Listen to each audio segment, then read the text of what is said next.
We're live. Live. Hello, all. Welcome. It is Wednesday night. Generational Change. I'm Jen. I'm Peter, and we are officially in separate places now. I know. It's weird, right? Well, it's not really weird yet because you're in New Jersey. That's true, but get used to this whole not being next to each other type I kind of like it because I can actually control some of this stuff. Like, you are so like, instead of like you know how people play like Couch Commando or Remote Commando? Peter is like that with all of the stuff. So it's like now I can actually put stuff up I want to. He can't control the whole thing. I mean, you can still put stuff up, but you can't make it so that I cannot put stuff up. That's true, but you have to imagine that we are going to be, we're going to be, bumping heads constantly. One's going to hit one thing. I don't generally do it because I don't generally mind, but it allows me to do so if I want to without you hovering over my hands like a control freak. Well, this is a very important live stream for obvious reasons, not the least of which is this conversation, that we want to have, I think is necessary, but also because it's the night before Thanksgiving. A lot of people are obviously busy right now. Of course, we weren't going to go live tomorrow. That wouldn't make sense. But, we've got a lot going on right now. I believe our distinguished guest, Mr. Zahr, had potentially stepped out for a second. I believe he may be coming back because I think there may have been like a connection issue, but we certainly hope everybody is doing well. How's the cooking going on your end? I have to start. I started yesterday. This year, I take the stuffing very seriously. And this year I made my bread. So I actually made cornbread. I'm doing cornbread stuffing, and I actually made the cornbread last night, left it out so it could get like kind of dry. It's a whole process. So I actually made my stuffing today. But yeah. Well, I am lucky enough not having to cook, but I am making several stops tomorrow. That'll be fun. Hopefully the traffic won't be too insane. I'll be making. I aspire for the day when I don't have to cook anything and I could just go to other people's houses throughout the day, like a smorgasbord. Yeah, I do like cooking, but when you have to cook for a lot of people, that's always a tricky operation. So it has to be left for certain people to deal with. Are you a fried turkey person or no? I don't eat meat. So I'm a whatever. Jason always handles that. So I'm a whatever he makes, but he's going to smoke the turkey because it comes out really good when he smokes it. And it's just the four of us. So we just have a turkey breast. And then I'm doing your prime rib for those boys. For them. Well, if there is anything to be thankful for, because obviously there's a lot that we're still dealing with on the political front. We're thankful for voices that are willing to step up in lieu of a great deal of scrutiny, because trying to go against the grain these days has been very difficult. But as we have seen post-election over the past couple of weeks, it is painfully obvious that those who were organizing on behalf of the Palestinian people made the right decision, because the Democratic Party clearly has learned absolutely nothing.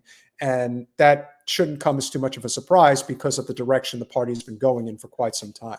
And who better to speak with on this issue than somebody we had the privilege of hearing give a wonderful speech on behalf of CARE Florida, which was a few months ago, but was very fortuitous in many ways in terms of what was happening specifically in Dearborn, Michigan, as of at large with the Muslim population around the country. And if there is somebody who I think could really speak to this issue, the impact that it had locally, to the impact it's having nationally, and the direction that the Muslim community intends to go in politically going forward, our esteemed guest, Mrs. Zahr, can definitely speak on that issue. Welcome for the first time, and hopefully not the last time, to Generational Change. Thanks, guys. Thanks for having me. I don't know what's going on with the halo on my camera. I don't know how to fix that. But other than that, I'm very happy to see you all. Oh, it's good to see you too. Thank you so much for coming on. I mean, when we met you, obviously there were so many people. It's not like there was that much of an opportunity to really get into like political discussion. So I'm looking forward to that. But for people, like for everyone else to know, like you are actually a comedian. Yeah. In my everyday life, I'm a stand-up comedian. I'm also a lawyer and a law professor. I've written a book. I do political activism. I was a national surrogate for Bernie Sanders a couple times. But yeah, my bread and butter is stand-up comedy. That's right. Okay, so that's just what I want to be like. So the reference was, even though you were a speaker, you did a bit. I mean, there was a bit. I mean, you did a really good combination of doing like a serious, talk and making it entertaining, and that's not easy to do about this. There, and I so find that so important about comedy. We've talked about it before. Like, comedians to me are so important for that reason, because there is this ability to turn something, make us laugh at something that otherwise is really not funny. Well, I always say that we've all seen somebody laugh until they cry, but you can also see somebody cry until they laugh. So these emotions are connected to each other somehow. And comedy is about, stand-up comedy in its purest form is a form of protest, and it is about pointing out the ridiculousness in society, and it is about poking fun at power. And there's really nothing more ridiculous than being a Palestinian sometimes, and nothing more ridiculous than seeing the way our country treats Palestinians and funds the Israelis. And so it's actually very fertile territory for comedy, for the right kind of comedy, actually. Well, something I find very funny in a very sick way is that in their last efforts to reach out to the Michigan voters, somehow the Democrats thought sending Bill Clinton to go and explain to you, while we know we're killing your people, it's necessary because, well, Israel. And somehow that was a sound on him.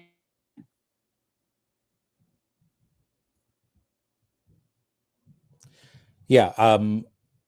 Look, one of the most sort of infamous quotes of Golda Meir was when she said, "We will never forgive the Palestinians for forcing us to kill their children." And Bill Clinton basically came into Michigan a week before the election and said that again. Mm-hmm. And said, he also used, these crazy right-wing settler terms of Judea and Samaria. He told us the Jews were there before you, which, of course, besides being historically not true, it's just bizarre, And look, let me just say this. October 7th happened. And I immediately, on October 8th, I think, last year, I made a video basically talking about Nat Turner. And, what Nat Turner did was really ugly. And you can say that you wish it never happened, but you can't pretend like it happened in a vacuum. And you can't pretend like it just came out of nowhere. And on October 10th, Joe Biden said he saw beheaded babies when he didn't. And on October 14th, a 6-year-old boy was stabbed 26 times in Chicago to death by his landlord, who said that he wanted to, that Palestinians don't deserve to live. Joe Biden created that atmosphere of dehumanization. Then later on in October, when asked about the death numbers coming out of Gaza, he said, you can't trust those numbers. So he said that we were lying about dying. He went on to veto ceasefire resolutions 3 times, and then to top it off, they did it a 4th time last week. He continued to say, I'm a Zionist, over and over and over again. Okay. I never gave Joe Biden the credit of being senile, by the way. He was old, he was rickety, but he knew exactly what he was doing. He had a policy, and he was undertaking that policy. And so it was clear to us that we were not going to vote for Joe Biden way back in November of last year. Then the uncommitted movement came about. I wasn't initially a huge supporter of it because I saw that it was just a operation within the Democratic Party by Democratic Party loyalists and insiders. I've been a part of the Democratic Party for forever. I was a national surrogate for Bernie Sanders twice. I still pay a monthly donation to the Michigan Democratic Party. I want the Democratic Party to change. But we tried the uncommitted thing. The policy continued, of course. They said, we want Biden to change the policy. The policy continued. Well, and then in July, we were sort of at a standstill for a long time. Then July, Biden pulled out of the race. And we all took a breath. We took a step back. We said, okay, let's see what Kamala does. Well, immediately she came to Detroit and she told the protesters, I'm speaking. If you want Trump to win, keep going. That was like 3 days after she became the sort of eventual nominee. Then she was asked about arm embargoes. She immediately rejected the idea of arms embargoes on Israel. She continued to talk about how Israel has a right to defend itself, all the party line points. And then, then the DNC happened. And the Palestinians, it wasn't even going to be a really good speaker at the DNC, okay? But they wouldn't even let a Palestinian speak at the DNC, a sanitized speech. They wouldn't even let that happen after they let hostage parents rightfully talk at the convention. And then they thought it was a good idea. So it was clear to us that they didn't think they needed us. And then they thought it was a good idea to send the Cheneys into Michigan. So, Dick Cheney, who killed 1 million Iraqi Arabs on a lie. Okay. They sent him in. And then, like you said, to top it off, Clinton. So yes, the Clinton thing was utterly ridiculous, but by that time we weren't surprised. This is what they have been doing. The Democrats, by the way, meanwhile, in the last week of the election, Donald Trump was coming to Michigan, putting his feet up, kissing babies, hanging out with people in our community in Dearborn. And Kamala created a situation where she was afraid to even walk in to our city. So the Democrats did this. Okay, we know we got the orange con man as a result, but we'll deal with that. We were ready for that. But as I said on Twitter a couple of days ago, no, we are not embarrassed. We are not ashamed. We know what we did. Our votes were very educated, targeted, and passionate. And no, we're not embarrassed. Do you not know anything about us? For the last 10 years, we've had to admit to everybody in America that the most famous Arab American is actually DJ Khaled. So, there's nothing more embarrassing than that. So if we can deal with that, we can deal with anything. All right. He is quite disappointing. That's not my genre. I know little about him, but I know that he has not said anything. And that's just disgusting to me. It is disgusting to all of us. Not only that, it's sad to think of the impact he could have. He might, even by saying something stupid, but at least right, he might cause a lot of other hip hop stars to come out and say something. I said this a couple years ago to DJ Khaled in a video that got a lot of views of please come out and say something before October 7th. He is who he is, but I'm just saying that we luckily though have a lot of great voices, people speaking up for us and with us. And look, the world has changed, right? The toothpaste, you can't put the toothpaste back in the tube. Everyone sees very clearly what Israel is now. And we had a historic opportunity in front of us in November, and we decided to take advantage of it. And this doesn't mean we love Trump. We're not celebrating a Trump victory. Some people might, but we're not really celebrating a Trump victory. You don't need to lecture us Arab Americans on the impact of Trump policies. Like, we're very aware. Okay. We were the intentional target of his policies in the beginning of his term and throughout his term. We understand who he is. But that's not our problem. We had an opportunity to either solidify our political power for a generation, or to tell all the political parties that they can do anything to us and we will still follow them. And we chose the former. And if you took one walk around Dearborn, you would have understood that. And Trump won Dearborn and Harris lost Dearborn, which is the best poll of Arabs you could ever do, is the Arab precincts in Dearborn. But by the way, let me say, it wasn't a wholesale rejection of the Democratic Party. Every other Democrat in a partisan race in Dearborn won. Harris is the only one that lost. So that's why I say our votes were targeted. It was a rejection of a policy. And yes, the Democratic Party was the victim at the very top, but Democratic Party candidates won largely in Dearborn, just not her. Yeah. So that was my opening statement. I just found it so condescending. And not that that's surprising, because the Democratic establishment is so condescending anyway. But the way they were addressing the Muslim community was just like, now you all don't know any better, but what you're really doing is this, and it's like, so unbelievably obtuse that it's mind-boggling. And case in point, why they can't win you.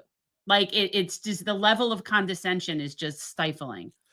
Yeah, and it's condescension on one level in that they think we're dumb. They think we don't know sort of what's actually going on. But it's condescension on the other level is that they want us to make sacrifices that they don't ask of anyone else. So they want us to say, okay, forget about this policy. We know it's terrible, but you know, in the interest of allyship or saving democracy or whatever, we need you. No one else was asked to put aside their dignity and their core issues. We're the only ones, and this isn't the first election we've been asked to do that, to put aside these things. I mean, when people say to us, and even some people in our community said, hey, well, we have to stick with the coalition. I say to myself, first of all, we've asked this coalition to stand with us before, and they haven't. In 2016, we asked them to stand with us with Bernie against Hillary Clinton. They decided to all go to Hillary Clinton, the establishment, and she won. In 2020, when Bernie was winning the primary, we asked them, okay, we said, okay, now Bernie's winning. Come stand with us. And they didn't. Instead, everybody coalesced and conspired to get Joe Biden to win the nomination. So we've never seen the coalition work for us. That's number one. Number two, no one would ask that about anybody else. I mean, you know, if the people who were environmental activists in the Democratic Party, if that part of the coalition, if all of a sudden the Democratic Party became the party of climate denial and the party that, didn't want to do anything about climate change, those people would leave. If all the union members that are part of the Democratic coalition were there and all of a sudden the Democratic Party became the right to work party and denounced all unions and organized labor, then organized labor would leave. If everybody who's in the Democratic Party, because they believe in a woman's right to choose, all of a sudden the Democratic Party became like Alabama on reproductive rights, then those people would leave. None of them would be asked to stay in the name of some bigger coalition. Oh, we'll get to your issue when we get to it. No. And the uniqueness with being Palestinians or pro-Palestinians is that unlike any other issue in the Democratic Party, there's another force of the Democratic Party that is actively working to silence us. Forget about like not just caring about our issue. They're actively working to silence us, dehumanize us, and therefore justify our death. And those being AIPAC, or whether they're called DMFI, Democratic Majority for Israel, or whatever they're called.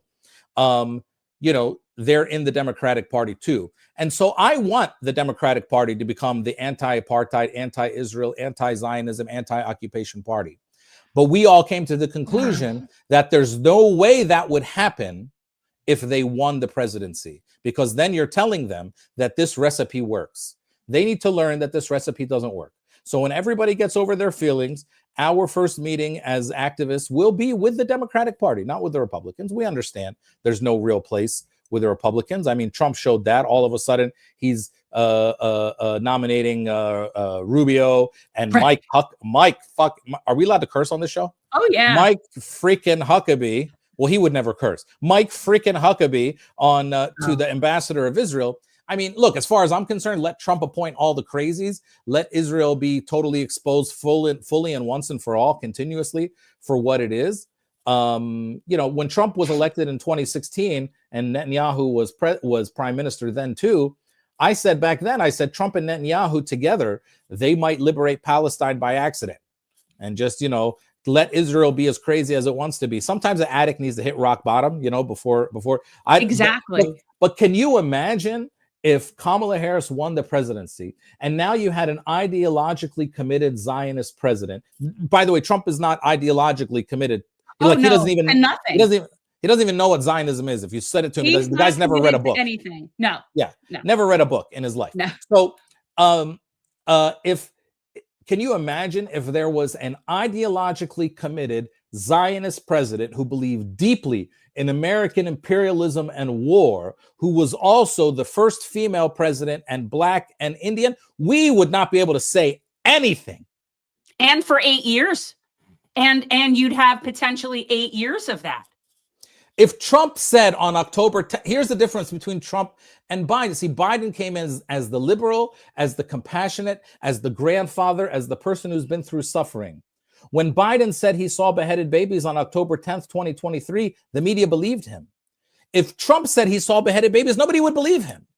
Okay, so the Democrats tend to treat us and our cause a lot better when Trump is president than when they are president. Yeah. Because Well, when they're then you're president, they should care about fundraising. same time. Well, Yes. then you're good fundraising fodder. Yeah, right. Exactly. Right. No, I mean, look, they're going to come back to us.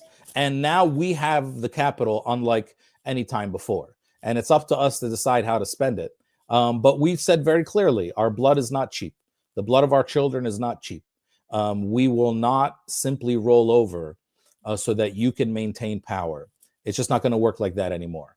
And so we had meetings in our community the day after the election of people who are on the left, like me, who are Jill Stein supporters, and people who got pushed to the right and voted for Trump. But we were all one community at the end of the day. We all still have to deal with each other. We're all still one family at the end of the day. We know why we did what we did. And so let's see what happens. Anyone who's under an illusion that Trump is going to sort of positively bring any change for us, I don't believe that. But we do need to keep our eyes on the prize, which is valuing our lives and our dignity above anything else. Saying no, we've learned, and now I've always said this for a long time, but now we've learned it. Saying no is maybe the most powerful thing you can do in politics. Anyone can say yes, but it takes a lot of guts to say no. And we said no, and now let's see what happens. Well, I'm not sure how much they're really going to learn from this. I think that is really the big issue here, is how much of that is going to change. Do you honestly see a change happening? I don't know. I don't know.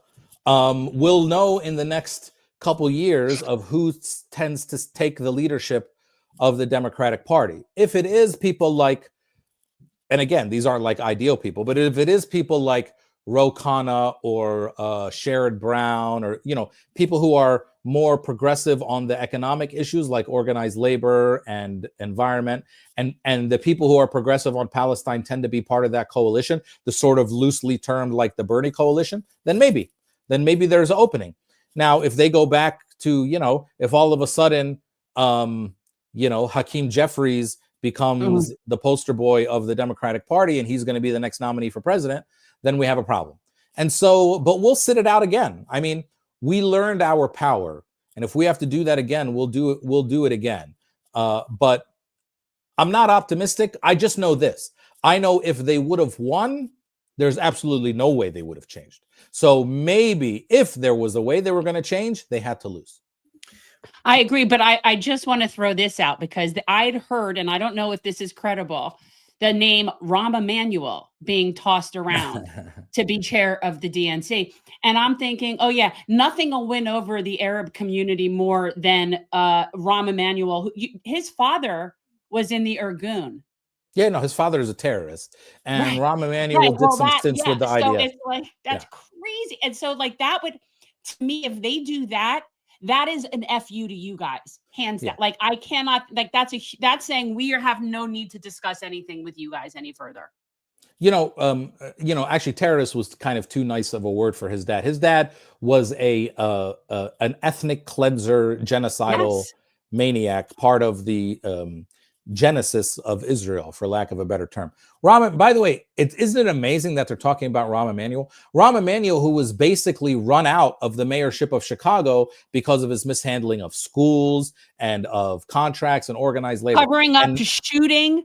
Yes, covering up shooting of Laquan McDonald, all this kind of stuff. So, and now the Democratic Party is talking about making him the head of the DNC. So, yeah, I mean, look, I'm not surprised that the sort of cabal of Pelosi, Schumer, Biden, Harris, Clinton, Obama, Democrats are going to do everything they can to try to hold on to power. But then they're just going to lose another election if they try to put out, if they think that the reason that they lost is because of which is what they're saying now. If they think the reason that they lost is because of transgender issues and them, they are more out of touch than what I mean, yes, the Republicans attacked you for that, but that's not why you lost. You lost because you abandoned workers and you abandoned progressives and you abandoned young people who, by the way, it's no mistake that some of the first people, although they never abandoned the Biden-Harris coalition, but some of the first people to stand with us on the Palestine issue was the UAW and organized labor. Yeah. So there's no mistake, okay, that these are the coalitions that you destroyed in order to try to. So if the Democrats, which they're totally capable of, make the decision that, moving more towards the middle is how they get to winning, no, that's not it. It is about being the party of people and health, Medicare for all, and smaller defense budgets, not warmongering. That is how you get the majority of people to win. But when you basically are the same as Trump, and then the only thing they can point to is the they-them issue, then you'll lose.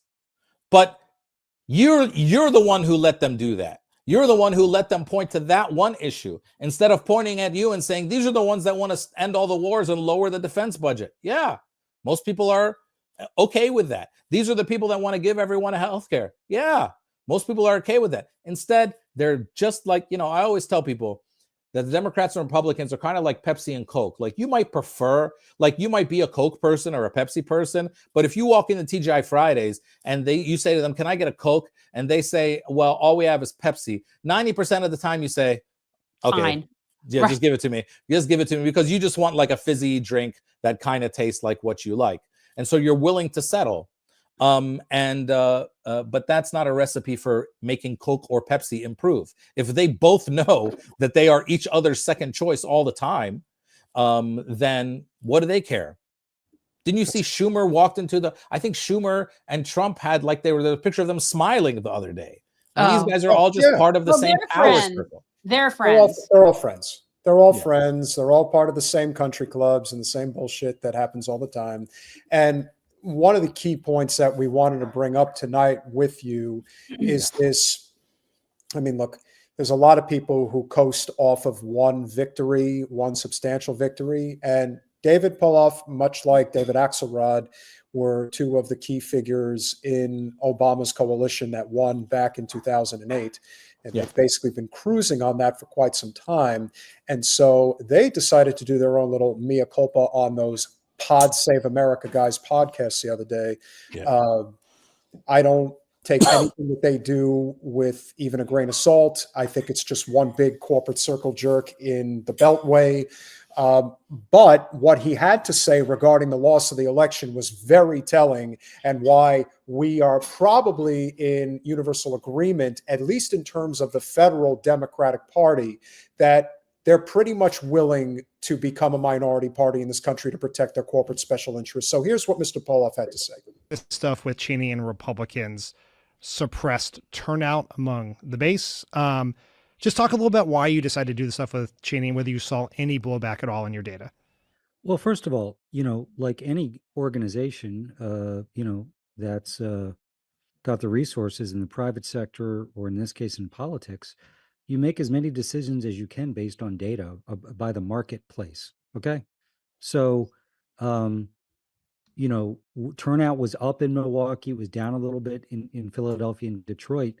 But, we'd spent a lot of time with voters who we were concerned weren't going to vote. And the fact that Liz Cheney was supporting Kamala Harris was not an issue raised by any of them. Okay. So I'd say a couple of things.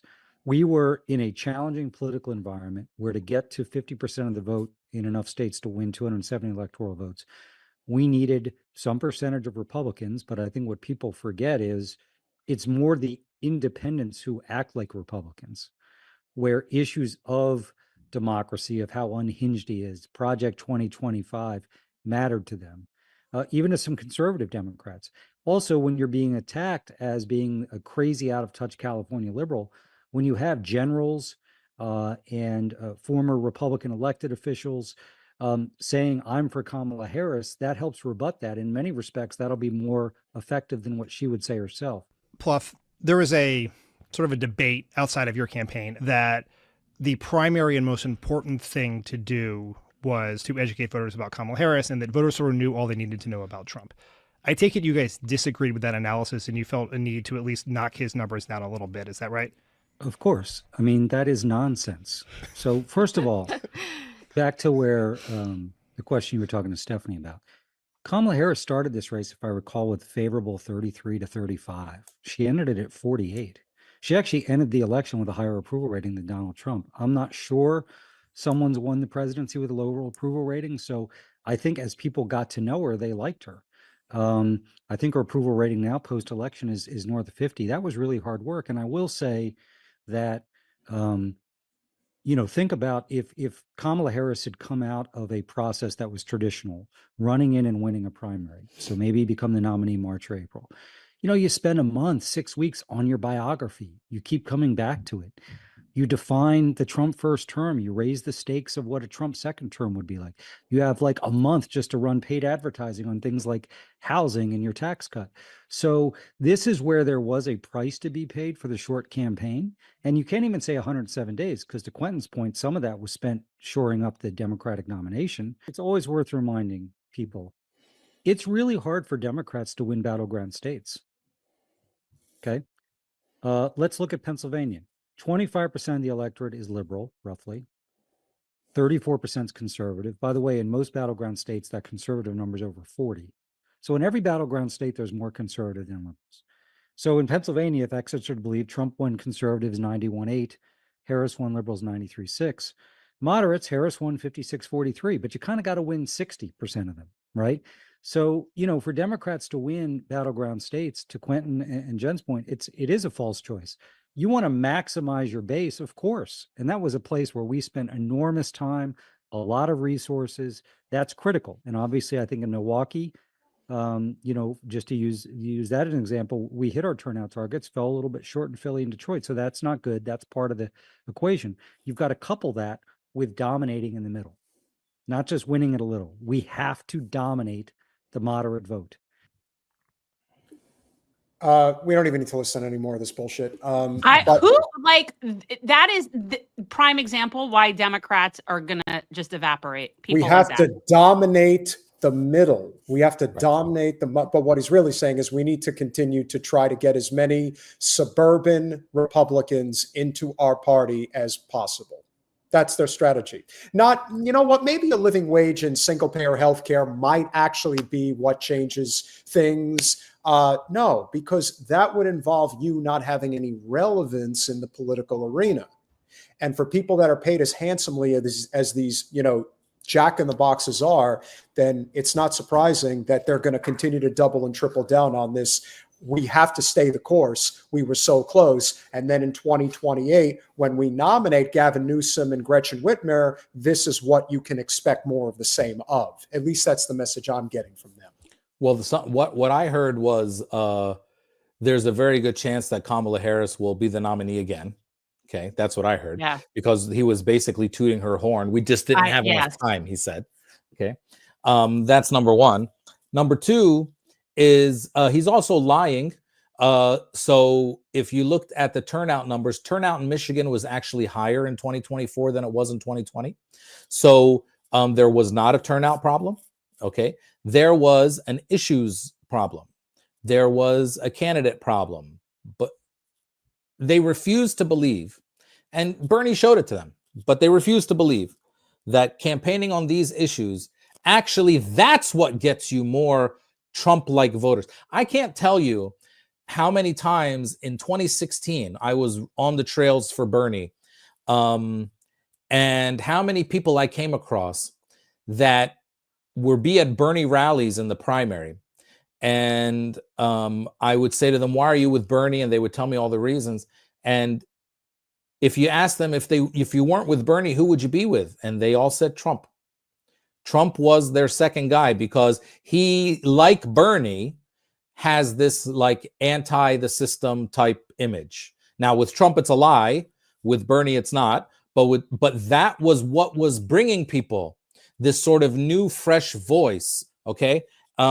The Democrats are going to probably come to the conclusion that that Kamala or somebody Kamala-like, which is Gavin Newsom, is the answer.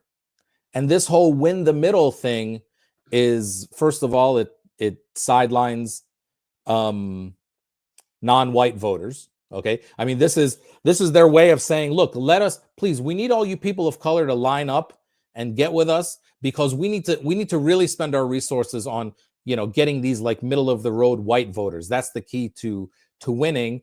And then of course they end up doing, I mean, he didn't say one word there about doing worse with Latinos than they did before, worse with black voters than they did before.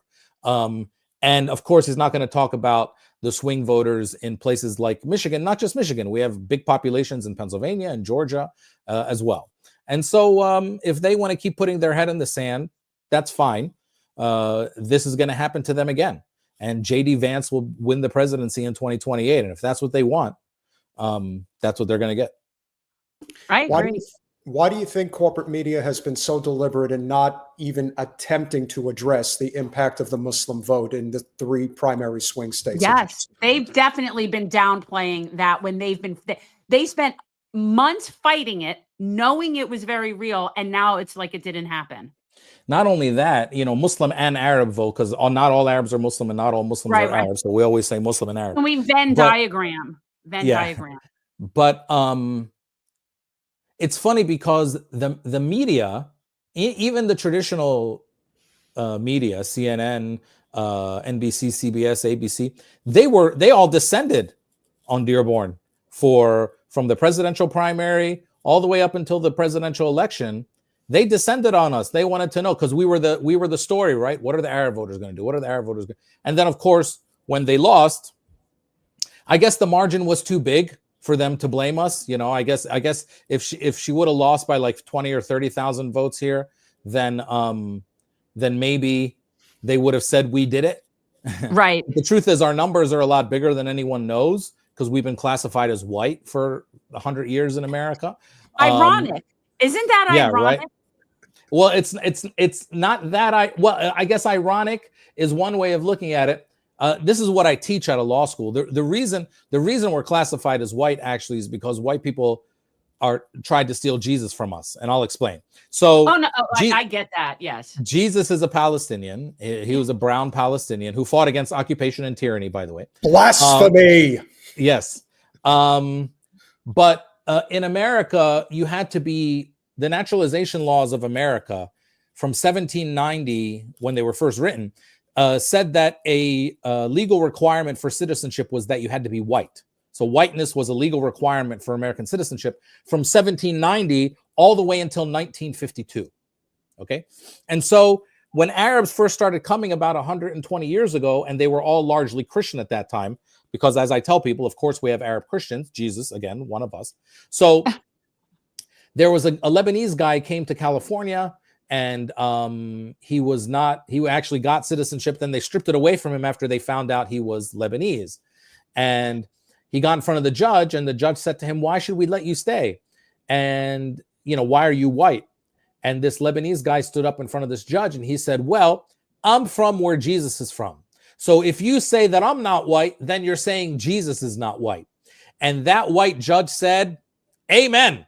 Good argument." And he stamped his naturalization papers. And that's the first evidence we have of an Arab being declared white for purposes of naturalization, all because they wanted Jesus. So basically what I'm trying to say is the delusion of America from the beginning, right? Pilgrims came here as on a holy journey. Pioneers, first ones to see something. Of course, the first thing they found was indigenous people.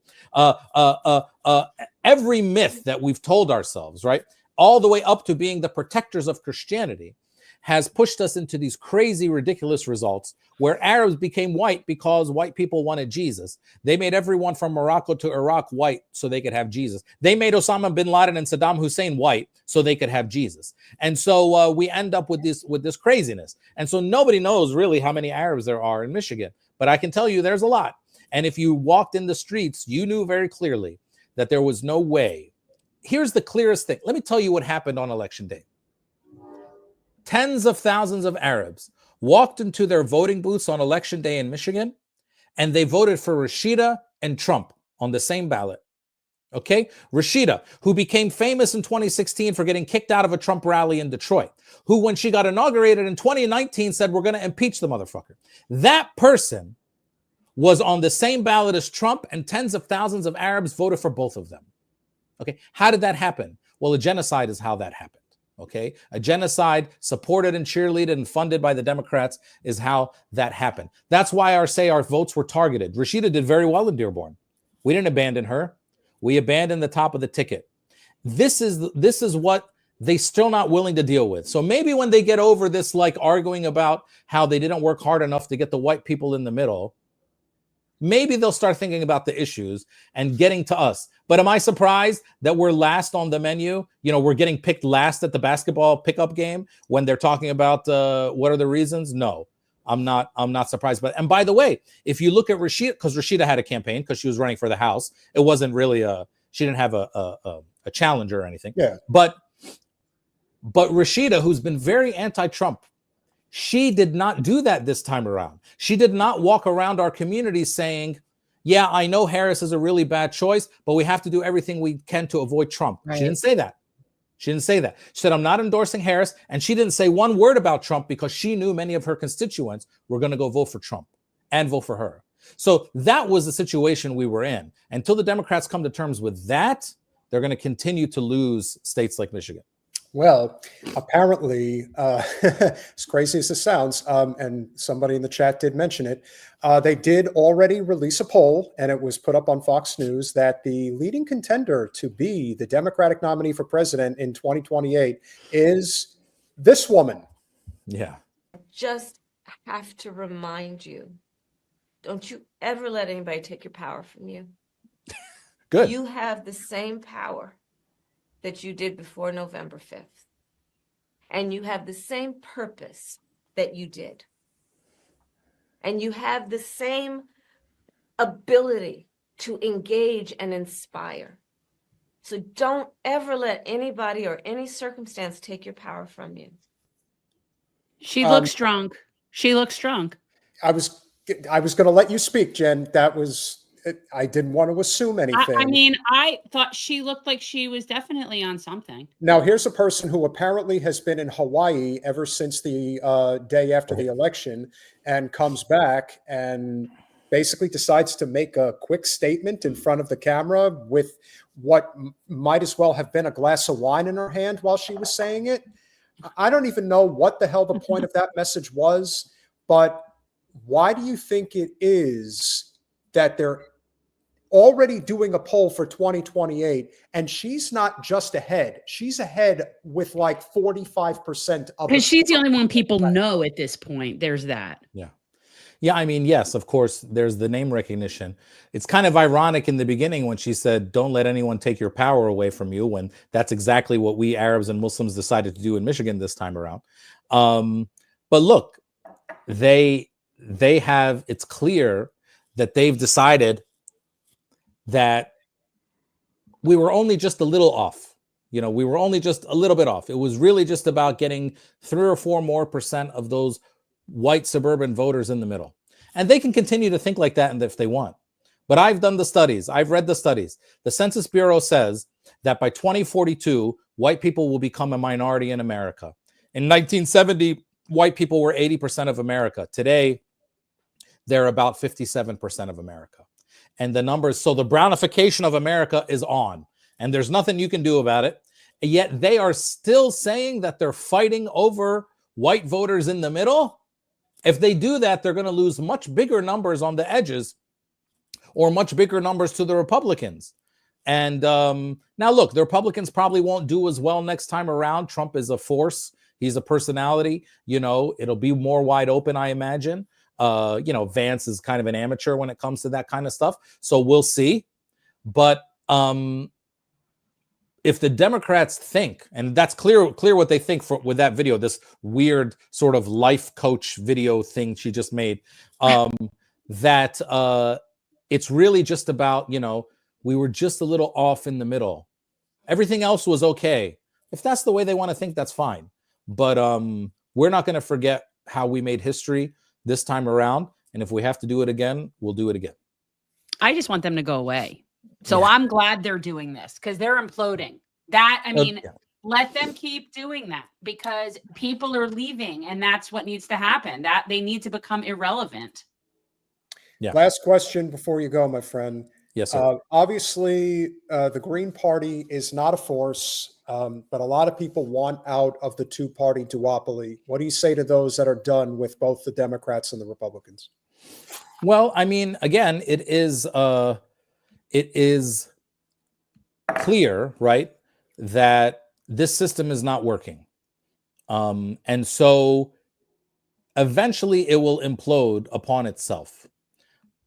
Now, if the two major parties can actually see that coming, then they can probably take advantage of it by expanding their tents. But I don't think that that's going to happen. And so you're going to get, we have one of the lowest turnouts of any developed democracy in the world.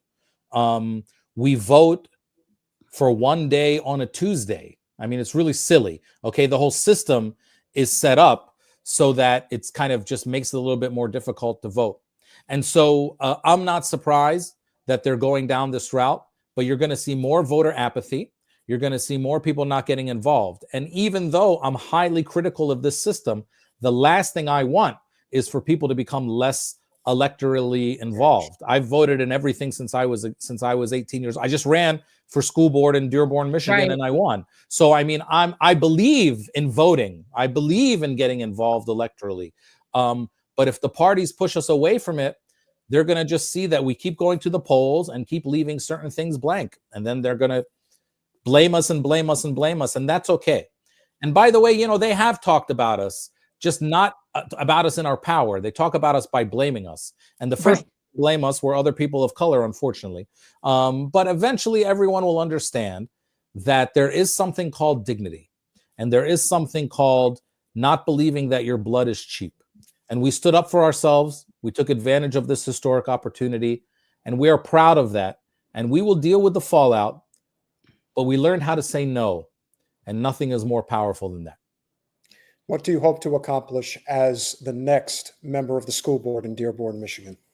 Well, I'm going to rename every school after a Palestinian freedom fighter. I'm going to, no, I mean, who knows? But look, we're not unlike any other schools, and we actually have unique challenges. We have a lot of English language learners. We have a lot of people who come as English as a second language. Our literacy rates are really low. We have a lot of work to do.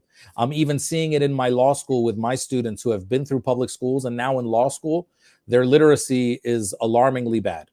So we have a lot of work to do throughout all of our public schools, but especially in Dearborn, we have unique challenges. We have 22,000 children in our public schools. We're the third largest school district in the state of Michigan. So we got a lot of work to do, but literacy is going to be my top priority in making sure, because if you don't get that right, I'm not sure what else matters. I'm not going to be fighting with people about bathrooms or anything like that. We have to make sure that we are getting the literacy right. I mean, we have a problem in this country. We have a game show called Are You Smarter Than a Fifth Grader that nobody wins. Okay? We have problems. All right? When you look at the UN studies, we rank low on all these things, literacy, math, out of all the developed countries. We have a problem.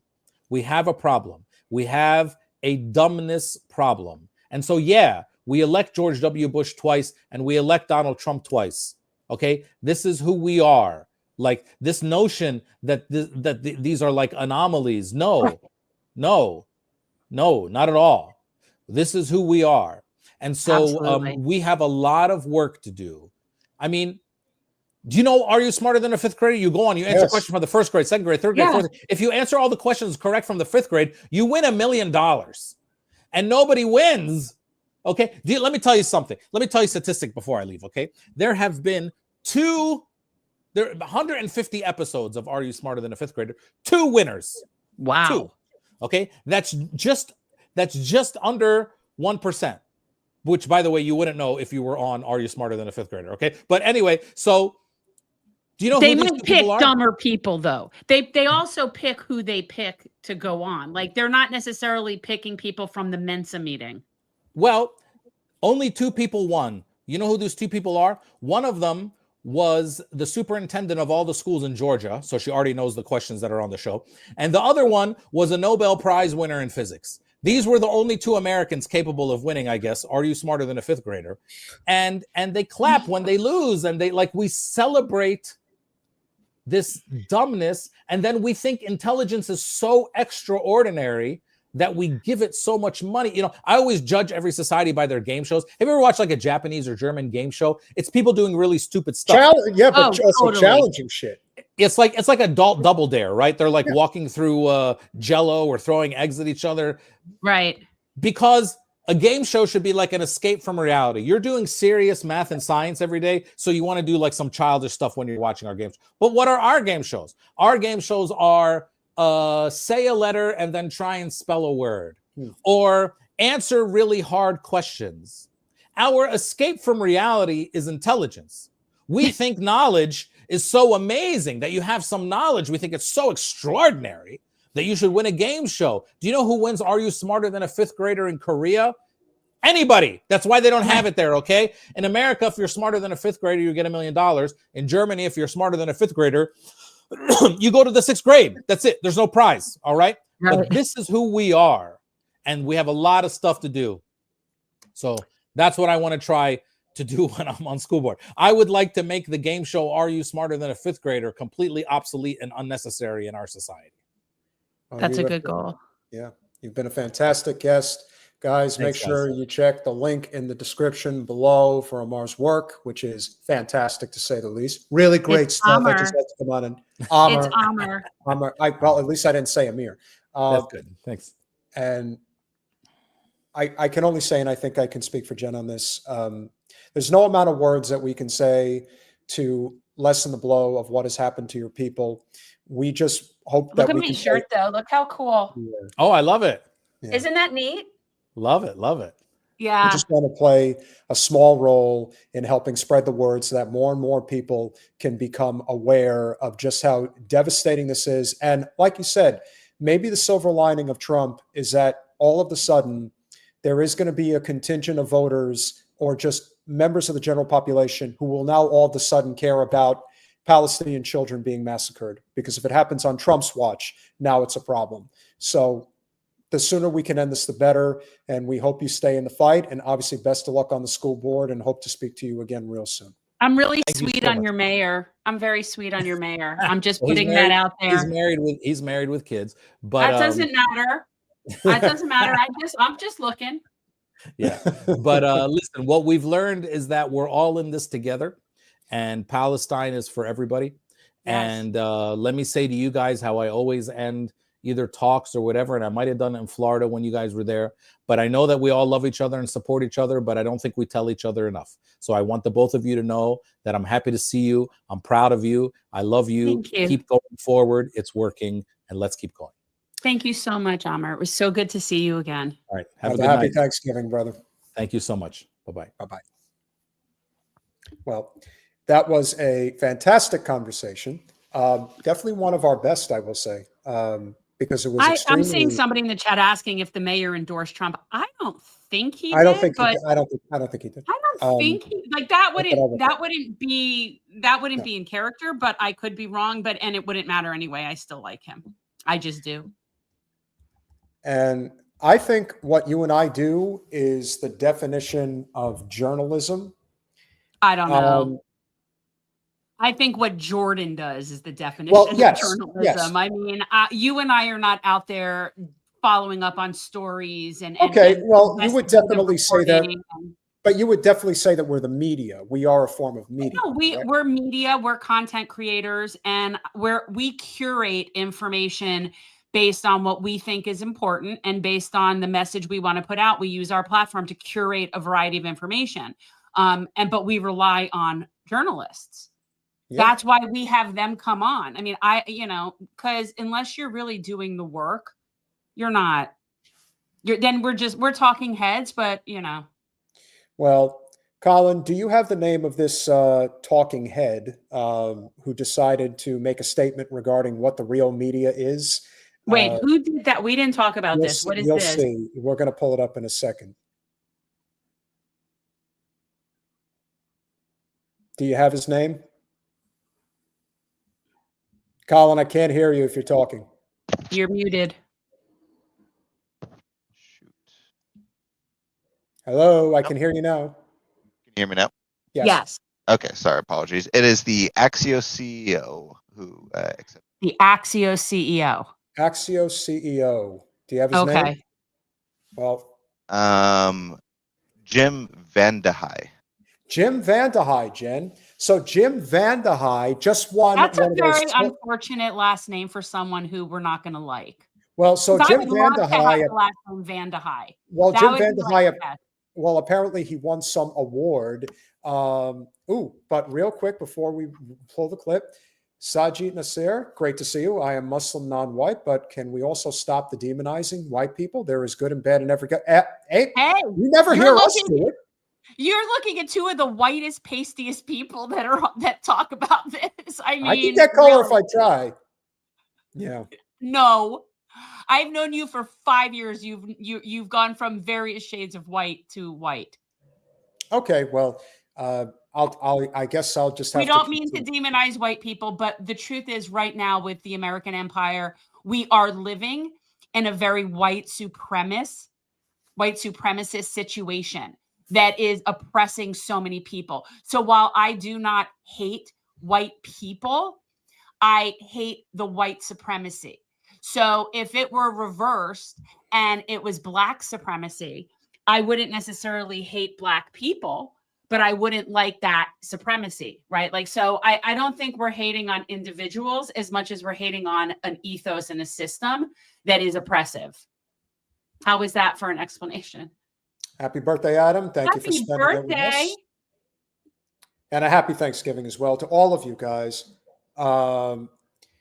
So this is what Mr. Axios CEO had to say regarding our media.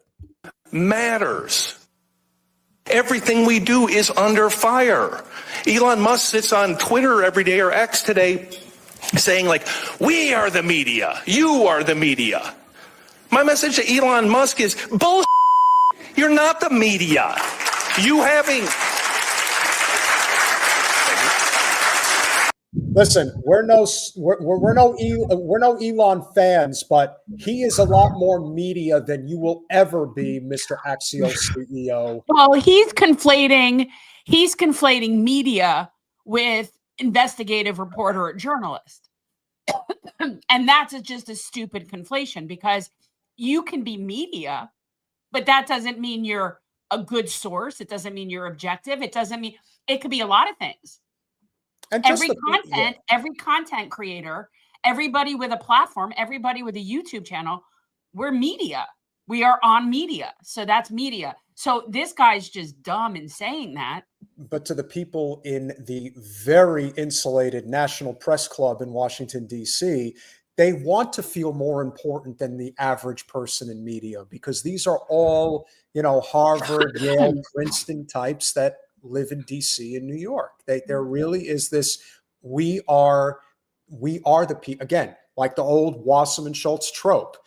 I know better. I am smarter than you. I don't care if you don't like me. I know what's good for you. And that is exactly what Mr. Vandehei is implying right now. You having a blue check mark, a Twitter handle, and 300 words of cleverness doesn't make you a reporter. Any more than me looking at your head and seeing that you have a brain and telling you have an awesome set of tools makes me a damn neurosurgeon, right? Like what we do, what journalists do, what you did in Mississippi, what Al Jazeera does in the Middle East. You don't proclaim yourself to be a reporter. That's what everybody does. But yet that's what everyone on MSNBC does. I mean, I don't understand what who is he talking to? He's talking to an insulated club, but exactly. He's talking to a bunch of friggin' talking heads who were stenographers for the State Department at this point. I mean, people really think that Rachel Maddow or on the other side, Sean Hannity are journalists. They're not even close. Yeah. Well, no, I think more and more people are realizing it, but the fact that they're having like their oligarchs come on and sort of do this like tantrum really indicates that they see how pathetic they are. Their numbers are horrible. Their numbers are so in the toilet. They're dying. Oh, they are dying. Like, they really are. I can only hope that they take the Democrats and the state of Israel with them. Bye-bye. You can all go. Bye-bye. Sense. Like being a reporter's hard. Really hard. Yes. You have to care. You have to do the hard work. You have to get up every single day and say, I want to get to the closest approximation of the truth without any fear, without any favoritism. You don't do that by popping off on Twitter. You don't do that by having an opinion. You do it by doing the hard work. Yeah, come on, slow clap, everybody. Whoa. First of all, my God, that's so ridiculous. I didn't even know that was part of the clip. Oh my God, that is beautiful right there. Oh my God. How about a slow clap, ladies and gentlemen? I cannot it's like an entire just screen of tools for capital. Oh my God, that's woo. But he's sitting right there, Jen. I mean, maybe they were just trying to impress him, acting like they really liked it. Maybe he's got something to say. I've got to say, extraordinary content. It needed to be said. Yeah. It continues to need to be said. When all of the garbage is flying around on social media, lying about reporters, lying about the hard work they do, lying about the hard work editors do, lying about everything up and down about not only their alternative set of facts, but alternative set of facts about what people like you do. Do you know what this is? What is it? Do you know what this is? What is it? What all of this is? What we're watching right now? 5-alarm fire. That's this, right?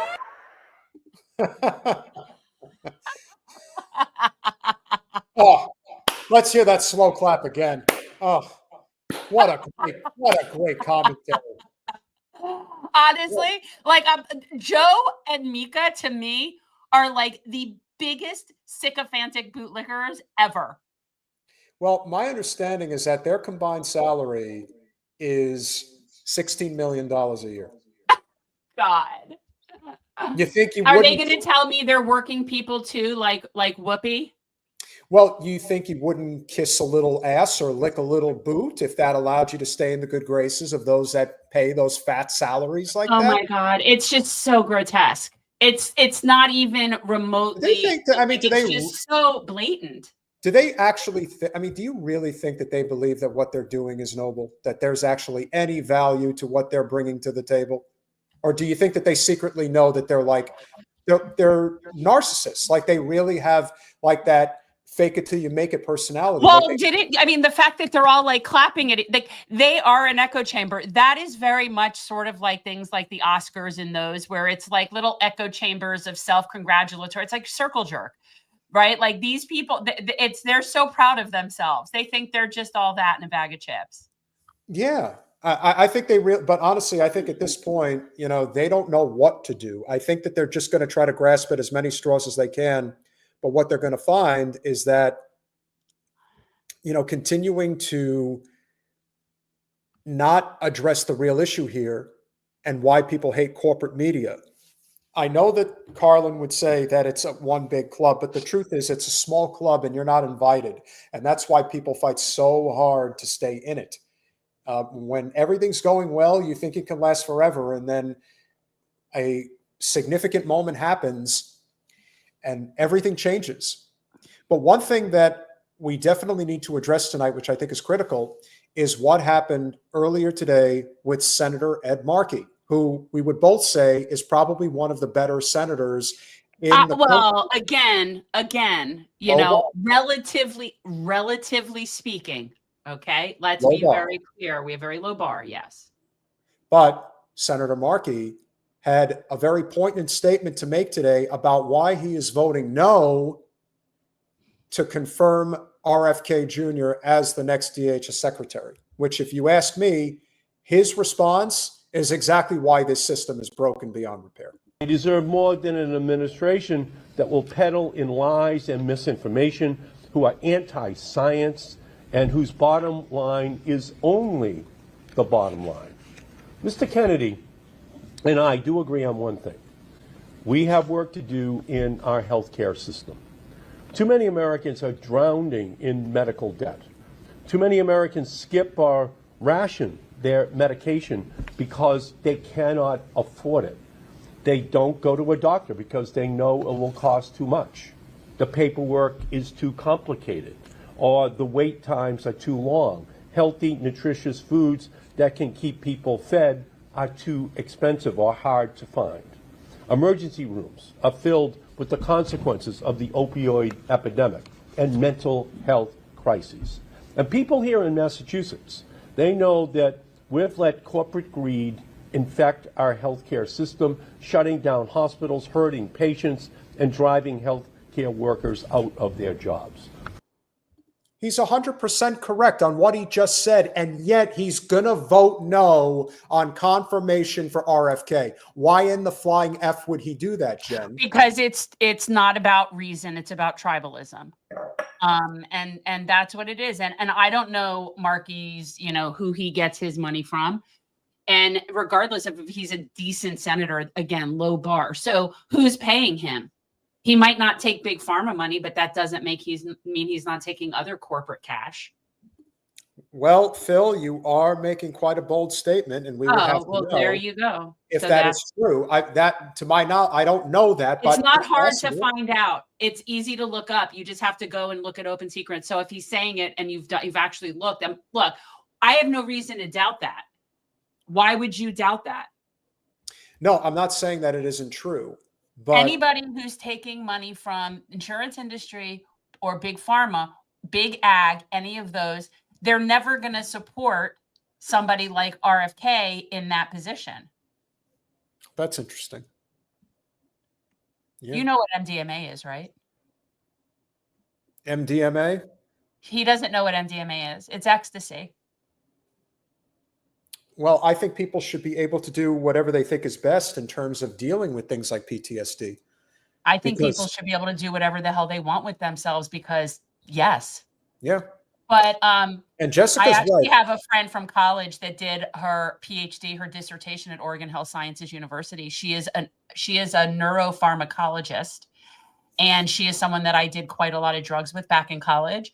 And I always, and there's very few women in this field, by the way. There's not a whole lot of female neuropharmacologists. It's not surprising. But I always used to ask her, do they know that you've done the majority of experimentation on yourself or what? Do they know that? Because there are a lot of benefits to MDMA. I'm sure. And yet, I totally believe that. Like, that's the kind of shit that we see. It's why we still haven't done proper research on cannabis because of all the bullshit that we have. Well, that's what happens when all of the, everything that's interconnected between pharma and agriculture is all interrelated.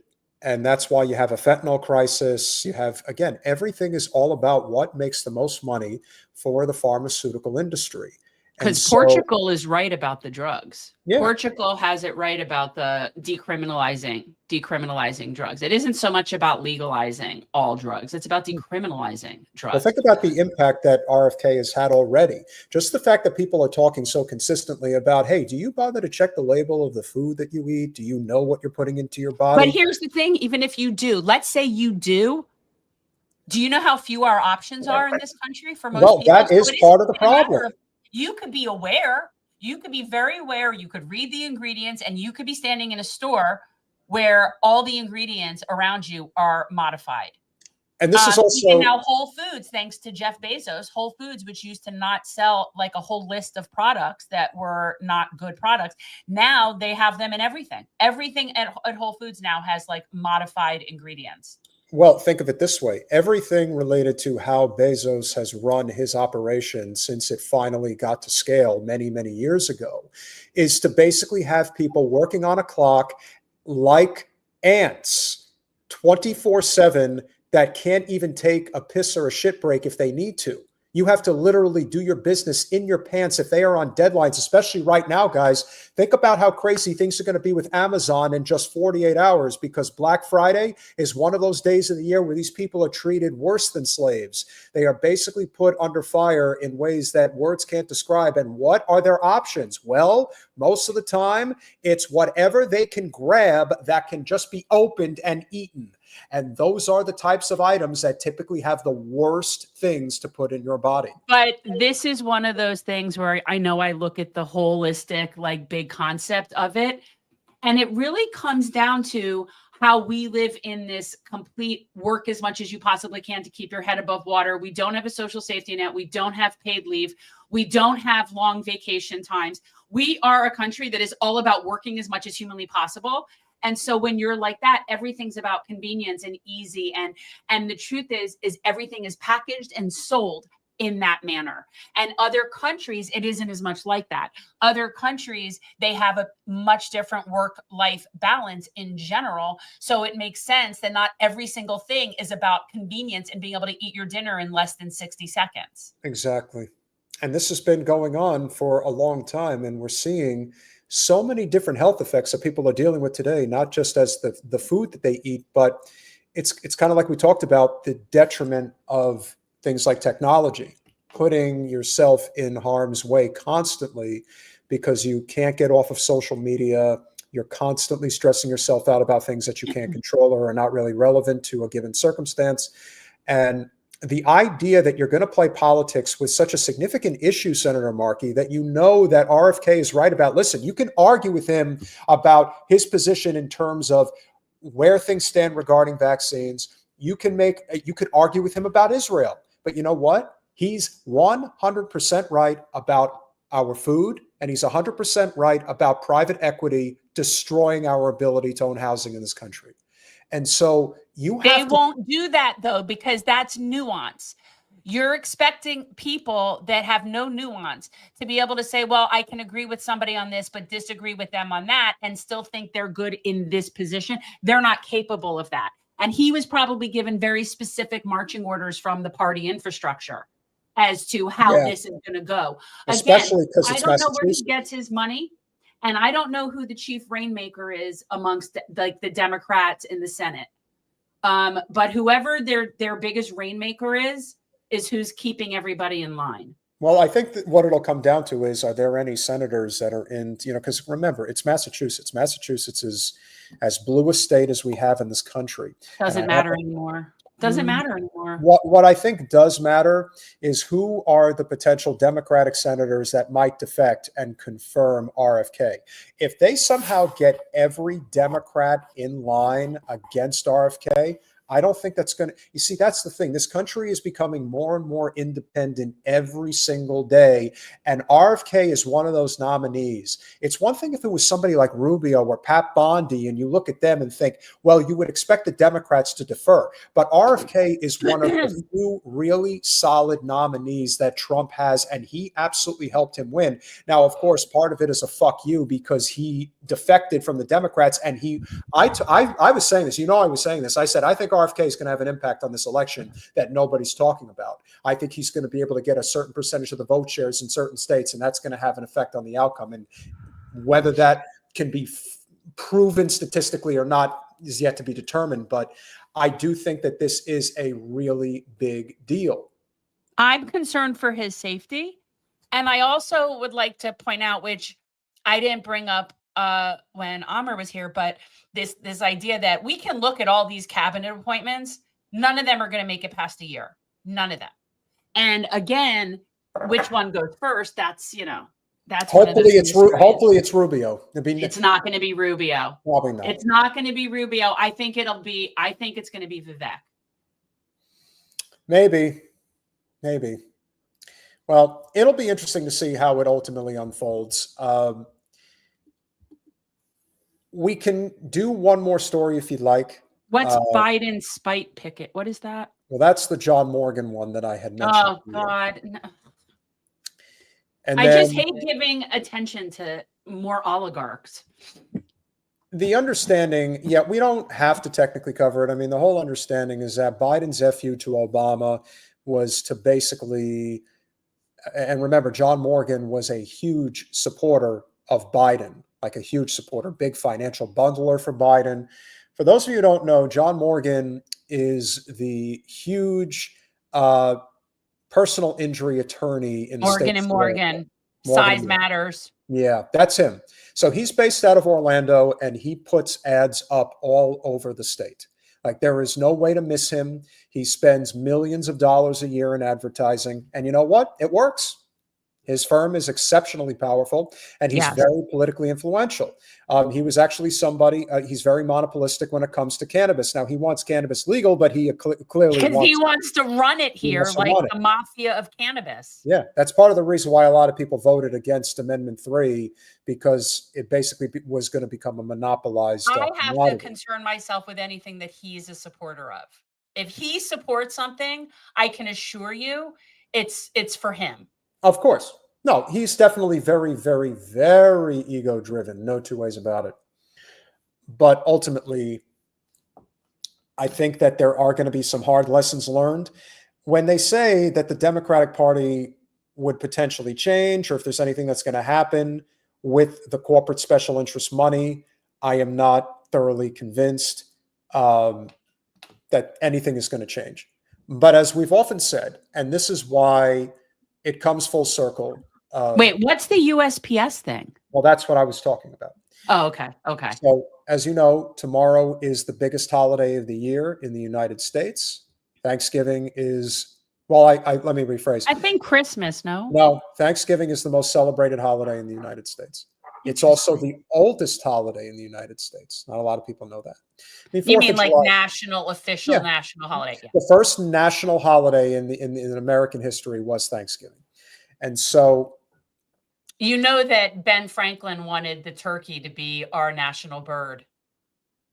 Would you have been okay with that instead of the bald eagle? Let me tell you something. And if anybody's I've heard a bald eagle. If you have not heard a bald eagle, then it does seem like it is so like majestic and whatever. Majestic. But if you ever hear a bald eagle, it's more like what we really are. It's pitiful and just, it sounds like a chirpy little parakeet. But the point is that turkeys are an indigenous bird here. I mean, so are bald eagles, I suppose. But turkeys were one of the more indigenous birds in like the original colonies. One of the things that we forget about how far capitalism has sunk us economically in this country, and as I've often said, even though Jen disagrees with me, the only way capitalism can ever survive is if it is counterbalanced with socialism. And unfortunately, the only socialism that really exists in the United States is for the very rich and powerful. And so by that measure, a lot of things have changed even in a Gen X and millennials lifetime. There used to never be talk, and I mean ever talk, about working on Thanksgiving, working on Christmas, and working on New Year's Day. And that, of course, has all changed. We all work now nonstop. There is never a time in which we're not able to do that. That goes back to what I was just saying before about having everything has to be convenient. Everything has to be convenient. Yeah. And what we have done to labor in this country, again, labor is our primary focus on our channel. And of course, our goal is to transform politics into service. The one bright, shining spot in YouTube when it comes to adjacency to the Democratic Party is More Perfect Union. And they have covered what is considered a crisis story with USPS, the United States Postal Service. And when you think about how much work they're going to be doing over the next 6 weeks, it should make your stomach churn knowing how little corporate America thinks of them. And this is a big reason why capitalism is failing and will continue to fail until it is no more, unless there is a dramatic U-turn. And all signs point to there will not be a dramatic U-turn. And here's an example why. National Association of Letter Carriers represents over 225,000 mail delivery workers in cities and suburbs. And for the first time in 50 plus years, its members are revolting. Stoking the anger is the failure of top secret contract negotiations between the union's president, Brian Renfro, and USPS Postmaster General Louis DeJoy that left workers without a contract for more than 500 days. During this period of time, he continues to tell the carriers it's taken this long because it's going to be historic. Just hang on, it's historic. That's been going on for 7-8 months. You know, it's coming out soon, and that was kind of the running joke. Well, what happened was that one of my letter carriers, he was going through a bad situation, financial situation. He became homeless. And he came here, he said, I don't have a place to stay, I can't shower, this and that. The membership approved it, so I built a shower, just for they could at least 5 minutes that they could come in, shower, give them some time, a breather. The contract that Renfro finally took to members included a mere 1.3% raise for a job that starts out at $19 an hour for the first 2 years, in a recently created and mandatory position called a city carrier assistant. Those workers will make 20 cents more an hour. The highest earning workers get a mere 43-cent bump. To so many carriers, that pittance of a raise is the embodiment of a much larger set of problems that have degraded a job that once guaranteed a solid middle-class life. That is the deeper undercurrent fueling this backlash. Agreed 1,000%. Didn't you say that your poppy was a mailman? My poppy was a mailman. I have a lot of issues with this because all of these are fundamentally avoiding the main problem, is how we treat the Postal Service in general. I don't know if people realize, but the Postal Service is the only service that is required to fund itself, and it has to basically make its own money for itself. It funds itself. So unlike other services where it's funded by just like, as Grumbine would say, the keystroke, they actually do have to have their own revenue pay for themselves. And so as a result, they're taking a universal basic service and they're turning it into a profit motivated situation, and it just doesn't work. That's what I think. One of the worst parts of the Trump presidency in his first term was how they went after the U.S. Postal Service, how Louis DeJoy was appointed, and how this is yet another example of what happens when the Republicans play the bad guys and the Democrats pretend to play the good guys. They're all in it together. That's why DeJoy was not relieved of his duties during the Biden administration, much like, as we've discussed time and time again, that when Bush did his tax cuts and Obama made them permanent, and then Trump did his tax cuts and Biden made them permanent. Exactly. So it's the same thing. It's rinse and repeat. But yeah, they're talking about the fact in the chat about that Biden obviously didn't replace the Postmaster General. I mean, this was, I have to say, I will admit I've been ignorant about who is the Postmaster General at this point. If he was still alive, we would have had Wilford Brimley as the Postmaster. I was just about to say, unless it's Wilford Brimley, I'm really not interested in who My the God, he gets things done. Freaking love Wilford Brimley. It's a great job. It just doesn't pay what it should, and we deal with harassment and bullying from an organization that treats us as worse than disposable. We have DeJoy. He's the biggest union bust in the world. That's what he's done his whole life. So now he's going to come, and he comes out with a 10-year plan to change the post office, and little by little, he's eliminating jobs. Extreme heat has also been wreaking havoc on letter carriers who are tracked by management minute by minute through data on their package scanners. We have no air conditioning in these vehicles. It's 130 degrees in those vehicles. Management starts sending on these scanners, no brakes, no additional brakes, keep it moving, beat the heat. That's exactly the message that 66-year-old Eugene Gates received in the summer of 2023. The widow of a U.S. Postal Service letter carrier who died on his route Tuesday this week believes the job he loved is what caused his death. Here's a guy who's never been disciplined. He's fixing to retire. And they bring him in there and they say, hey, you're getting this letter of warning for these stationary events. So what, in his mind, what is he thinking? I'm fixing to spend the rest of my life with my wife doing whatever we wanted to do. And instead of me taking breaks as needed in the heat, I'm going to skip those breaks because I can't afford to lose my retirement. It later emerged that USPS management never gave Gates heat management training. Instead, a manager falsified the record to say that they had. It wasn't an isolated incident either. This happened to thousands upon thousands of carriers. The frustration is largely with Union President Renfro. Members believe that his personal issues compromised the contract negotiations.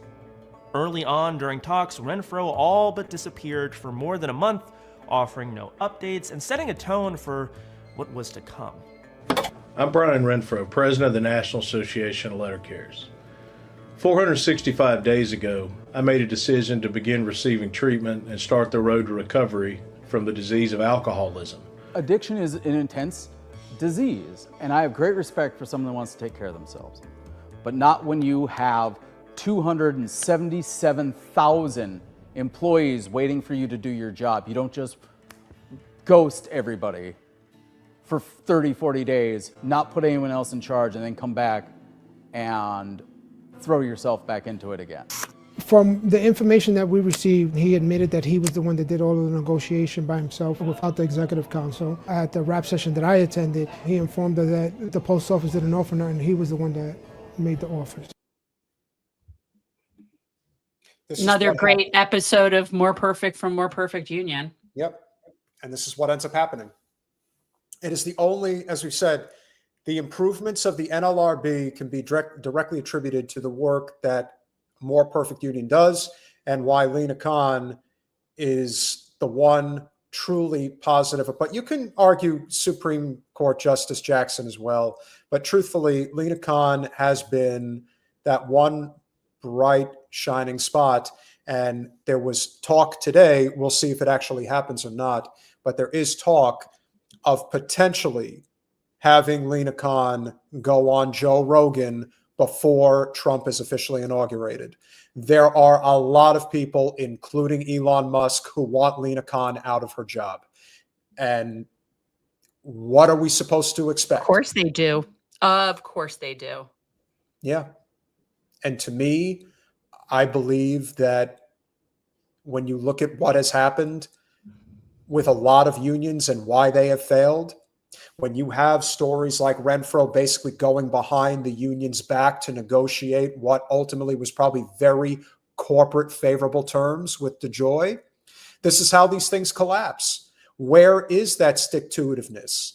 That's why we have respect for the likes of O'Brien and Fain. Those are the types of leadership that we look for. So this guy rolled over and didn't do jack shit for them.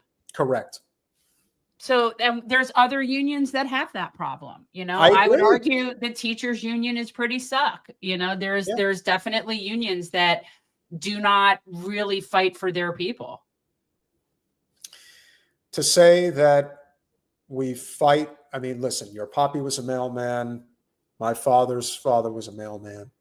You know, this is and it is, you know, when you think about it, Jen, it is the type of profession that really should make you proud to be an American. Of course. You see that American flag on every stamp. You get to wear that hat, that uniform. There's a pride in it. There just is. Well, there used to be a lot more so because it was also, you were able to support a family. Yeah. Like it was a regular working job, and yet you were able to support a family and take a vacation, and you know they were able to live decently with that. And my pop was he was a walking mail carrier, old school. What I hope, and this is a lesson that will be learned very, very quickly. And remember, guys, if you haven't hit that like button, make sure you are subscribed. Make sure you click that bell. We're going to have a lot of wonderful guests coming up. Ones that you're really going to do our patron here. I did scroll it earlier. Make sure for as little as $5 a month, you can become a supporter of our small but mighty channel. We always recommend Patreon, and we always recommend Cash App, because as much as we do appreciate you making contributions on YouTube, it does go through Google, and they do take, I believe, about 25 to 30%. So keep that in mind, and any contribution is tremendously appreciated for our small but mighty channel that is growing steadily as we go forward. I think we should address fuzzy balls. We are going to address fuzzy balls. Okay. I'm going to get to that. I don't have fuzzy balls, but you know, maybe they do. You know, Thank you for sharing. Absolutely, Thank you for that. I appreciate that. Absolutely, yeah. I had to. I couldn't help myself. So You upcoming. have fuzzy face. Yes, right now I do have fuzzy face. I know. I could see it from here. So going into the month of December, and I will officially be a resident of Niceville, Florida, and that is where we will do our first show. Is it called Niceville? That is the name of the town. Yes, and it is a nice That's town. Awesome. Yeah, it is. Niceville. Oh You my would God. like it. You'd like it. It's nice. I like it already. It's called Niceville. Yep. So we will not. I will not be doing a pontificating with Pete. I don't actually. You know, now that I think about it, I don't know how I'm going to do the show on Monday I'm going to have to think about that because the internet is not getting hooked up until Tuesday. You're going to have to go somewhere. Yeah, I'm going to have to go. I'll probably have to go to like a hotel or something and do it there. But I will take care of it. So Monday night, we will be speaking with James Lee. Either somebody would have to let us know formally of Breaking Points or still with Breaking Points. But he has his own channel called like 51. I follow it. I don't remember. It's 5149.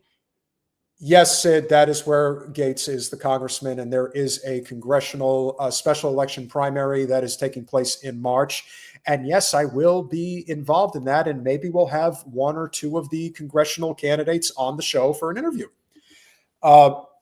It's called 51. It's 51-49 with James Lee is his channel on YouTube. So James will be our guest on Monday evening. On Thursday evening, one of our favorites and regular guests on the show over the past 4 years, Margaret Kimberly of the Black, what's it called again? The Black Agenda Report. Black Agenda Report. I forgot a word. I get it. I get the emails. Yes. I love my Black Agenda Report. Yes. And then we are also working out a couple of additional interviews, including our good friend Matthew Ho and his trip. Thursday the 12th, I believe, will be so Thursday Matt the Ho. 12th. We will be speaking with Matthew Ho. We are also working out an interview with Green Party vice presidential candidate Butch Ware. He will be Former Green Party vice presidential candidate and current gubernatorial candidate in the Green Party in the state of California. Yes. Butch Ware. So we have a lot of good coming up, and then Jen and I will be discussing what, if any, type of holiday show we will be doing this year. Because we have abandoned Seinfeld. I'm BSing Seinfeld. Yes. And so there will not be we are no longer going to be doing a Festivus for the rest of us. We will. What if I want to wear my Festivus shirt? You can wear whatever you want. I do not want to honor or pay homage in any way to Seinfeld anymore because it just doesn't feel good. You know, I was with my father earlier, and he was listening to something with Carlin, and it was like a whole bunch of comedians just lauding him and talking about how great he was. And then you just there's certain like Jon Stewart's voice, certain Stephen Colbert's voice, people like that.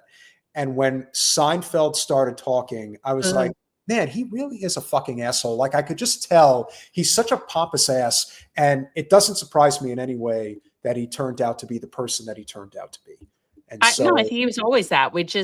It wasn't anything I was paying attention to. Fuzzy balls I will tell you, that is an adorable headshot. If that is your we do love a woofus. Yes. Well, if that is your woofus, I am sure he or she is extremely happy to have that many tennis balls around. That woofus looks like that looks like a herder. It looks like a herder. Very much so. So okay. Democrats trashing Tulsi Gabbard is lame. She's been very clear on her position on regime change and proxy wars. If all we get is U.S. troops out of Syria and leave Venezuela alone, that's still a clear win. Agreed. 100%. She's still in the pocket of Israel. And as far as I'm concerned, as far as Jen's concerned, that is inexcusable. It is, but I agree that it's still, it's a win if she gets out. Tulsi is against regime change wars. Yes. In countries and against wars in countries that aren't Muslim countries. And this is the problem, is that she's basically against regime change and yet not consistent when it comes to Palestine. And that's not the only one, but it's a big one. I'm not sure where she is on China.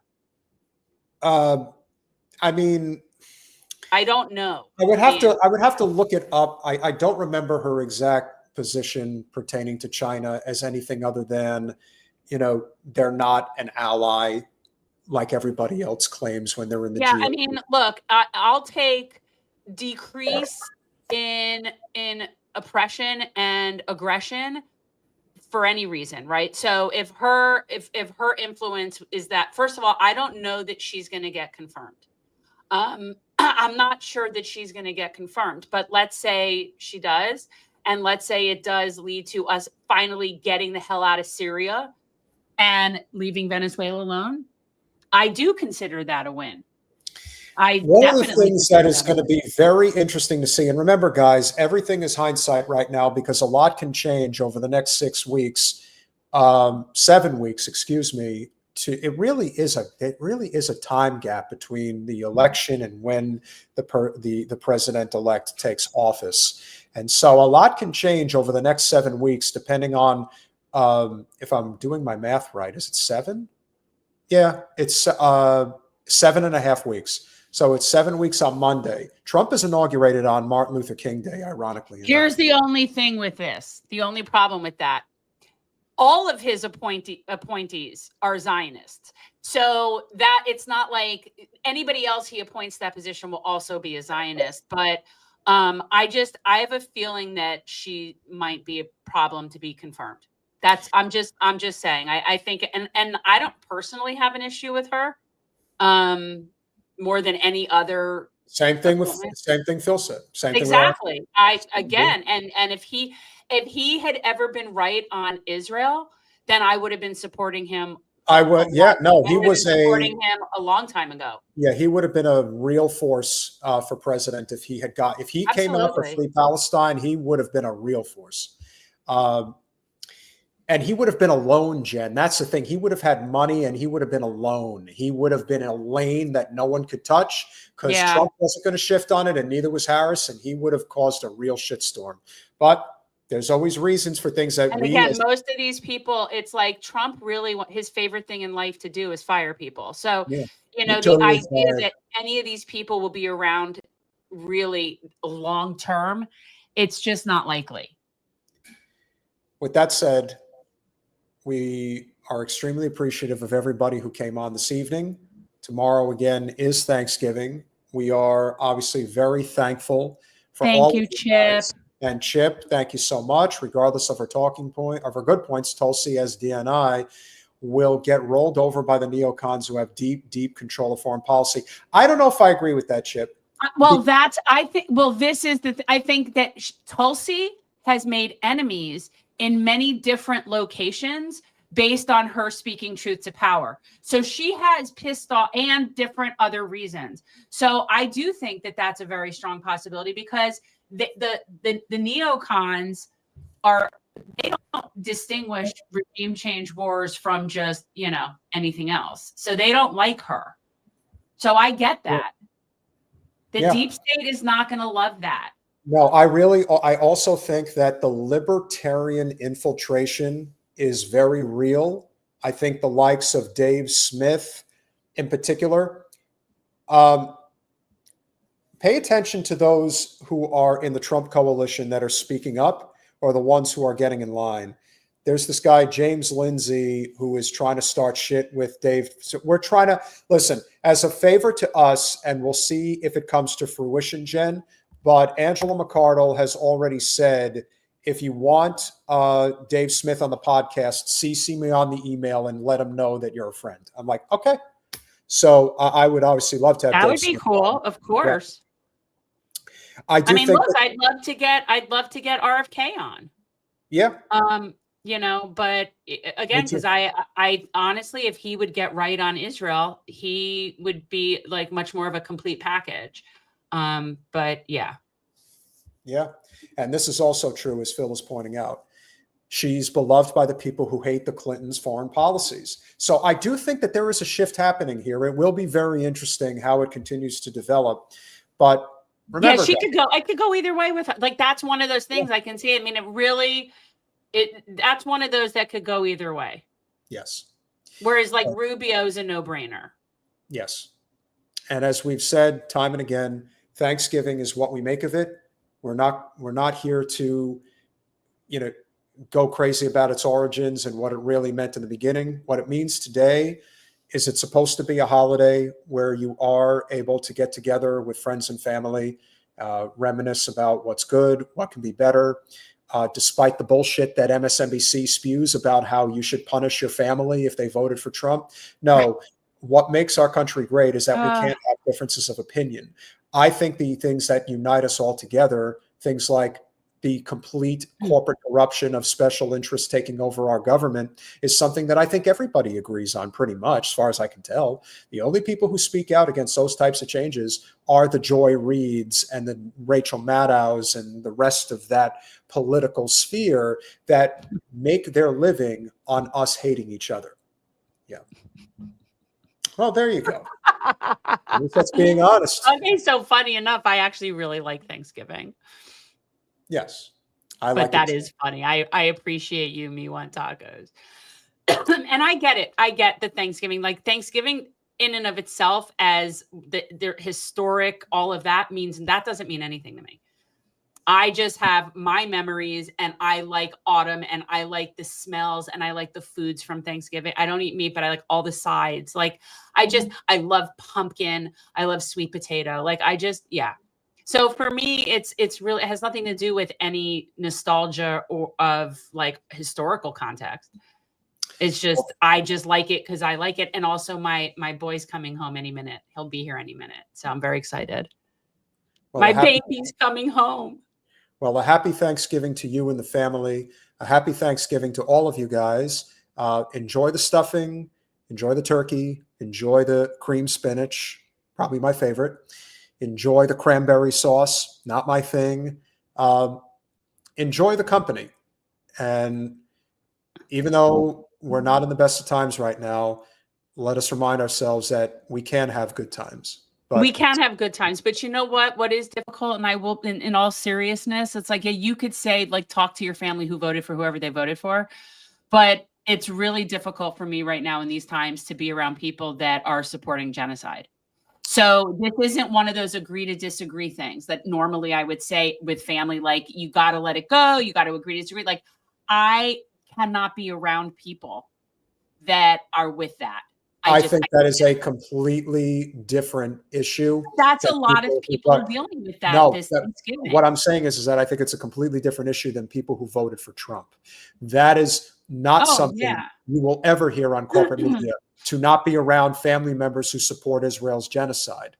But I can assure you, Fuzzy Balls has it right.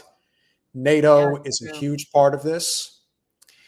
And even if it takes the populist right to get things changed in this country, I don't know that they'll let Trump undo NATO. I mean, look, he had talked about that at some point. It was definitely appealing to me.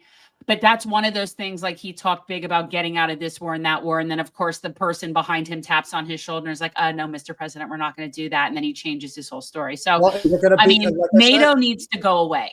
NATO does not need to exist. And we should do a show just about, like, some of that stuff, because I don't think most people really understand what NATO is. People really do understand. Well, that's why I wish we could get Richard Wolff on the podcast. Been trying to do that forever. But really, I don't think people fully understand. About NATO, I would think of him more economics. NATO? Yes, but there is a NATO component to that. Oh, he is a busy guy. There's no question that most people are ignorant of NATO and the role that it played in what happened between Ukraine and Russia. We could do, well, it wouldn't be like, I couldn't do it as stoned history because that would, but like, we could do like a history lesson on NATO. But I mean, this is something I think most people just hear it, but they don't really understand it. They don't know what it was created for.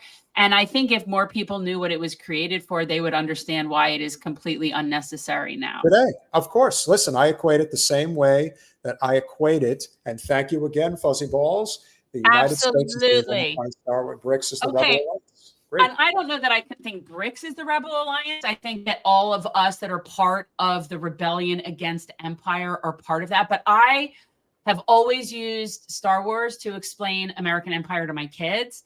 And you could also get a really good analogy from the Hunger Games. And what I tell people who live in this country is it's the Hunger Games, but you live in the capital. You live in the capital. And you just have to really, and it's the same thing. So we are the empire and we live in the Death Star. And all the other places are trying to take us down because they've had enough of our bullshit. And I honestly don't blame them. Like, I personally would escape the Death Star and I would go down to preferably where the cute little Ewoks are. And I would go help the rebels fight against the Death Star. So I get it. I Well, get it. the truth is that Vader really is Trump, because Trump is considered the evil one, but the emperor is Netanyahu. Like Netanyahu is Emperor Palpatine. And so the question is, well, now you're being very specific about people, but the truth is whoever is Darth Vader, that rotates. It's American Empire is the empire. The characters rotate. That's true. Darth Vader can be, I mean, Mitch McConnell could be a good Darth Vader. I would say that Mitch McConnell is much worse than Darth Vader. But I mean, the characters are not as much the thing as the premise of it. But I consider all of us who are standing up to empire as part of the revolution and part of the rebellion. And I think it's important for all of those dots to get connected, which is what I've been saying all along. We need to be connected to the rebellion on other continents. And the strike needs to be global, and all the bigger it gets, right? Because, I mean, we have so much more in common with the poor people in every other country than we do with the elitists here. Well, there's no question. Dick Cheney. There's your answer. He's a good one. Yeah. Yeah. Smash that like button, share, subscribe, do all those things that we ask you to do. We appreciate you all. Have a happy Thanksgiving. We'll see you Monday.